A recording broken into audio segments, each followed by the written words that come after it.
ఆయన అన్నారు, డబ్బు కట్ట తీసుకొచ్చి పళ్ళెంలో పెట్టి ఆయన దగ్గర పెట్టారు. ఆయన అన్నారు, ఎందుకు ఇది అన్నారు. ఉంచుకోండి అన్నారు. ఉంచుకుని ఏం చేయాలి, తిననుగా అన్నారు. అంటే అంటే తినకపోవడం ఏంటండి అన్నారు. తింటే ఉపయోగపడాలి, తినంది నాకెందుకు, మీకేమైనా కావాలంటే తీసుకోండి, తీసుకెళ్ళిపోండి అన్నారు.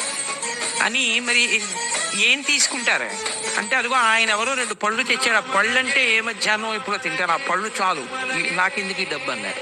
ఒక ఆయన బంగారు పెన్ను తెచ్చిచ్చాడు, రాసుకోండి అన్నారు. నాకు వద్దన్నారు ఆయన. ఏ అన్నారు, నాకు రీఫిల్ ఉంది నా దగ్గర చాలు అన్నారు. అదేమిటన్నారు, నువ్వు ఇప్పుడు ఇచ్చేయమంటావు తెలుసా, మళ్ళీ వచ్చే ఏడాది వచ్చి నా బంగారం పెన్ను బాగుందా అంటావు, నేను దాన్ని దాయలేను, నా వల్ల కాదు, ఇదా ఎవరు తీసుకెళ్తాను, కాబట్టి నాకు ఇది చాలు. మహానుభావుడండి.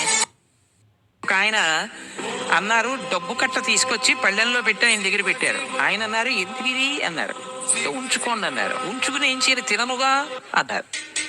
అంటే అంటే తినకపోవడం ఏంటండి అన్నారు.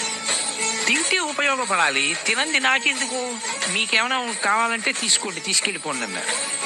అని మరి ఏం తీసుకుంటారు అంటే, అదిగో ఆయన ఎవరో 2 పళ్ళు తెచ్చాడు. ఆ పళ్ళు అంటే ఏ మధ్యాహ్నం ఎప్పుడో తింటారు, ఆ పళ్ళు చాలు, నాకెందుకు ఈ డబ్బు అన్నారు. ఒక ఆయన బంగారు పెన్ను తెచ్చిచ్చాడు, రాసుకోండి అన్నారు. నాకు వద్దన్నారు ఆయన. ఏ అన్నారు, నాకు రీఫిల్ ఉంది నా దగ్గర చాలు అన్నారు. అదేమిటన్నారు, నువ్వు ఇప్పుడు ఇచ్చేయమంటావు తెలుసా, మళ్ళీ వచ్చే ఏడాది వచ్చి నా బంగారం పెన్ను బాగుందా అంటావు, నేను దాన్ని దాయలేను, నా వల్ల కాదు, ఇదా ఎవరు తీసుకెళ్తాను, కాబట్టి నాకు ఇది చాలు. మహానుభావుడండి.